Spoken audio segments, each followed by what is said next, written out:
फिल्मी किस्से बाय राकेश में आपका स्वागत है। आज के एपिसोड में फिल्म स्टार गोविंदा से जुड़ी कुछ अनसुनी बातें शेयर करेंगे। उनके फिल्मी करियर के बारे में आप सब लोग बहुत कुछ जानते ही हैं। एक कलाकार के रूप में उनकी काबिलियत भी सबको पता है। आज आपको उनके परिवार के बारे में कुछ ऐसी बातें बताएंगे जो शायद बहुत कम लोग जानते हैं। गोविंदा के पिता का नाम अरुण कुमार आहूजा। अरुण कुमार आहूजा का नाम भी गुलशन सिंह आहूजा था। गुजरांवाला में उनका जन्म हुआ। आज वो जगह पाकिस्तान में है। लाहौर में एक बार फिल्म मेकर महबूब खान नए एक्ट्रेस की तलाश में थे जब उन्होंने अरुण आहूजा को सिलेक्ट किया और अपनी फिल्म एक ही रास्ता में काम दिया। ये फिल्म 1939 में आई। उसके बाद 1940 की फिल्म औरत में महबूब खान ने अरुण कुमार आहूजा को बहुत इंपॉर्टेंट रोल दिया। अरुण कुमार आहूजा ने लगभग 30 फिल्मों में काम किया। 1948 में उन्होंने एक फिल्म खुद प्रोड्यूस की, सेहरा। फिल्म फ्लॉप हो गई और अरुण कुमार आहूजा को बहुत नुकसान हुआ। उनके पास काम की कमी आ गई थी। पैसा डूबने का सदमा उनके दिल पर गहरा लगा। उसके बाद वो अपने आप को दुनिया के सामने आने से बचाने लगे और अपने टूटे हौसले को दोबारा जोड़ नहीं पाए। अगले कुछ साल में उन्हें अपना बंगलो बेचकर बंबई से बाहर विरार में एक चौल में जाकर रहना पड़ा। अब गोविंदा की माताजी के बारे में जान लेते हैं। कहीं पर लिखा गया कि गोविंदा की मां का असली नाम था नजीम खातून। ये बात इंटरनेट पर एक और पोस्ट में भी नजर आई जिसमें लिखा गया कि नजीम खातून अरुण कुमार आहूजा से शादी करने के बाद निर्मला देवी बन गई थीं। पर इस बात के सच होने के चांसेस ना के बराबर हैं, क्योंकि जो इन्फॉर्मेशन ज़्यादा जगह अवेलेबल है और जो सच मालूम होती है वो ये है कि निर्मला देवी वासुदेव नारायण सिंह की बेटी थीं। वासुदेव नारायण सिंह का फेमस नाम है वासुदेव महाराज, जो बनारस के फेमस तबला वादक थे। उनकी पत्नी का नाम कुसुम देवी बताया जाता है। वासुदेव नारायण सिंह के बेटे भी फेमस तबला वादक थे, लक्ष्मण नारायण सिंह। उनका फेमस नाम है लच्छू महाराज। वासुदेव नारायण सिंह के दूसरे बेटे का नाम था उदय नारायण सिंह, जो फिल्मों में काम करने लगे और अपना नाम आनंद रख लिया था। यानी निर्मला देवी के दो भाई थे, लच्छू महाराज और आनंद। जाहिर है गोविंदा के मामा थे। निर्मला देवी के पिता यानी गोविंदा के नाना वासुदेव महाराज का एक मुस्लिम औरत मुन्नन के साथ बहुत करीबी रिश्ता था। इस रिश्ते से जो बेटी पैदा हुई वो हैं ज़ैबुनिसा खान, जिन्हें हम कुमकुम के नाम से जानते हैं। फिल्म इंडस्ट्री की फेमस डांसर और एक्ट्रेस, यानी इस लिहाज से कुमकुम गोविंदा की मासी हैं। बाद में कुमकुम की मां मुन्नन ने पटना के करीब हुसैनाबाद के नवाब मंसूर हसन खान से शादी कर ली थी। यानी मंसूर हसन खान कुमकुम के सौतेले पिता थे।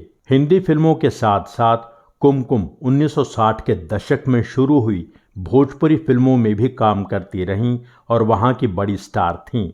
1975 में कुमकुम की शादी सैयद अकबर खान से हुई और वो सऊदी अरब चली गई थीं। 20 साल बाद 1995 में वो भारत लौटी थीं और 2006 में पहला भोजपुरी मैगजीन लॉन्च किया था। गोविंदा ने एक अखबार को बताया था कि उन्होंने उनकी मासी कुमकुम के कहने पर भोजपुरी फिल्म अवार्ड्स का ब्रांड एम्बेसडर बनना मंजूर किया था। गोविंदा की माताजी निर्मला देवी क्लासिकल वोकलिस्ट थीं, ठुमरी गायिका थीं। बेगम अख्तर की गुरु बहन थीं। बेगम अख्तर ने जिन लोगों से संगीत सीखा उनमें एक अता मोहम्मद खान भी थे। निर्मला देवी ने भी अता मोहम्मद खान से संगीत सीखा। 1940 के दशक में उन्होंने करीब 8 फिल्मों में एज एन एक्ट्रेस भी काम किया। 1942 की फिल्म सवेरा के सेट पर उनकी मुलाकात फिल्म के हीरो अरुण कुमार आहूजा से हुई थी। 1942 में ही अरुण कुमार आहूजा और निर्मला देवी ने शादी कर ली थी। अरुण कुमार को एज प्रोड्यूसर नुकसान हो जाने के बाद जब पूरा परिवार बंबई के बांद्रा इलाके से विरार शिफ्ट हो गया, तब उनके 4 बच्चे थे। 3 बेटियां पुष्पा, पद्मा, कामिनी और एक बेटा कीर्ति कुमार। उसके बाद निर्मला देवी साध्वी बन गईं। साध्वी बनकर जीवन शुरू ही किया था कि पता चला वो मां बनने वाली हैं। 21 दिसंबर 1963 को गोविंद अरुण आहूजा का जन्म हुआ। अरुण कुमार के पास कुछ काम नहीं था। निर्मला देवी को कभी रेडियो पर गा के, कभी कॉन्सर्ट्स में जाके अपने घर का गुजारा चलाना पड़ता था। पंजाबी में सबसे छोटी उंगली को चीची कहा जाता है। गोविंदा परिवार में सबसे छोटे थे। उनके घर में एक तस्वीर लगी रहती थी जिसमें भगवान कृष्ण ने अपनी छोटी उंगली पर गोवर्धन पर्वत उठा रखा है। इन दोनों कारणों से गोविंदा का नाम चीची रख दिया गया। अब चीची यानी गोविंदा को घर की जिम्मेवारियों का पर्वत उठाना था। उनके परिवार का, खास करके उनकी मां का मानना था कि गोविंद का जन्म ही परिवार को तकलीफों से निकालने के लिए हुआ था। पर यह आसान नहीं था। पहले गोविंदा को उस उम्र तक पहुंचना था कि वो परिवार के लिए कुछ कर पाते। अपनी मां को गोविंदा ने भगवान समझा और अपनी मां की हर बात पर अमल करते चले गए। पूजा पाठ, सच्चे शुद्ध विचार, अच्छे संस्कार उन्हें अपनी मां से मिले।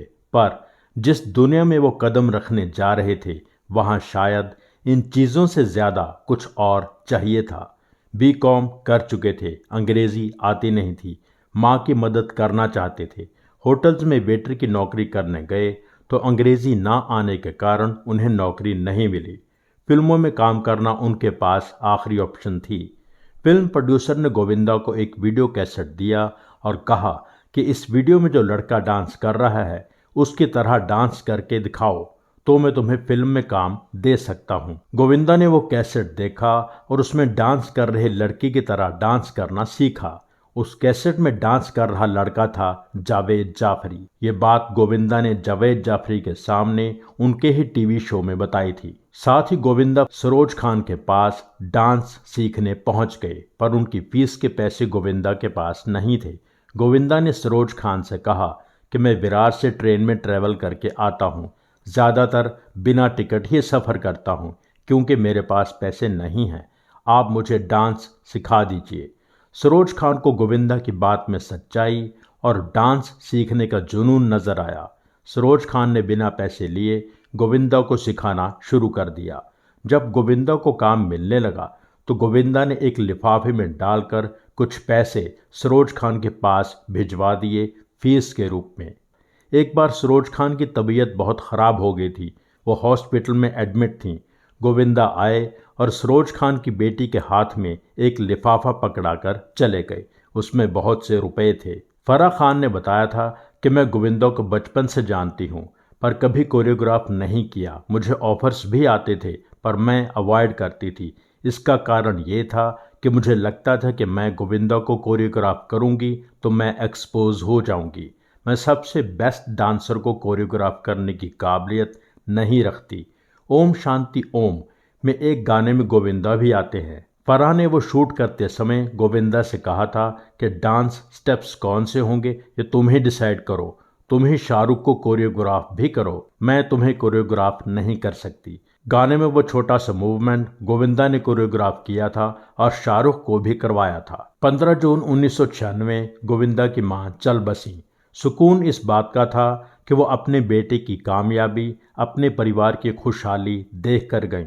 3 जुलाई 1998 गोविंदा के पिता भी चल बसे। गोविंदा ने इंडियन नेशनल कांग्रेस ज्वाइन कर ली थी और इलेक्शन में बीजेपी के राम नायक को हराया था। 2004 से 2009 तक गोविंदा मेंबर ऑफ पार्लियामेंट रहे। ये वो समय था जब उनकी जिंदगी पूरी तरह बदल गई। एक कामयाब, popular, most versatile actor cinema के पर्दे से गायब हो गया और दोबारा कभी वो मुकाम हासिल नहीं कर पाया। उनकी कितनी फिल्में जो तैयार हो चुकी थीं उन्हें रिलीज नहीं होने दिया गया। इनडायरेक्टली या डायरेक्टली गोविंदा पॉलिटिक्स का शिकार हो गए और उनके फिल्मी करियर को बहुत नुकसान हुआ। गोविंदा ने खुद एक टीवी शो में बताया था कि एक बड़ा पॉलिटिशियन नशे की हालत में कह रहा था कि हमने बड़े बिजनेसमैन के साथ मिलकर तुम्हारे खिलाफ साजिश रची है कि तुम्हारी फिल्में सिनेमा तक ना पहुंच पाएं। प्लान गोविंदा के खिलाफ था पर इसका नुकसान कितने प्रोड्यूसर्स को भी उठाना पड़ा। गोविंदा ने पॉलिटिक्स से विदाई ली पर तब तक शायद बहुत देर हो चुकी थी। कुछ फिल्मों को रिलीज होने में इतना समय लग गया कि तब तक माहौल बदल चुका था, नया सिनेमा सामने था। ये एक बड़ा कारण था गोविंदा जैसे काबिल और कामयाब स्टार के पास काम की कमी का। पर यह इकलौता कारण नहीं था। इसके साथ साथ बहुत सी ऐसी बातें थीं जो उनके अपने हाथ में थीं। गलत फिल्मों का सिलेक्शन, सेट पर देर से आना, अपनी फिटनेस को इग्नोर करना, सिर्फ हीरो के रोल की जिद करना, ये सारी बातें उनके खिलाफ गईं।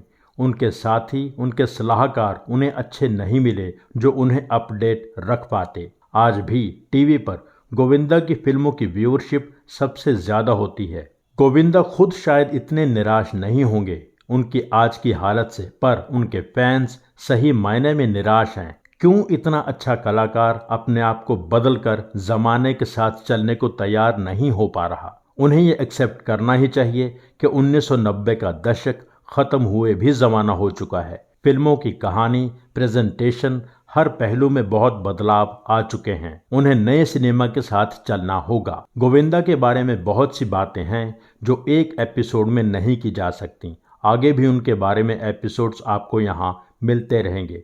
इस एपिसोड को यहीं पूरा करते हैं इस उम्मीद के साथ कि गोविंदा सिर्फ अपने लिए नहीं बल्कि अपने फैंस के लिए कुछ नया, कुछ डिफरेंट, कुछ ढंग का काम लेकर जल्दी ही लौटेंगे।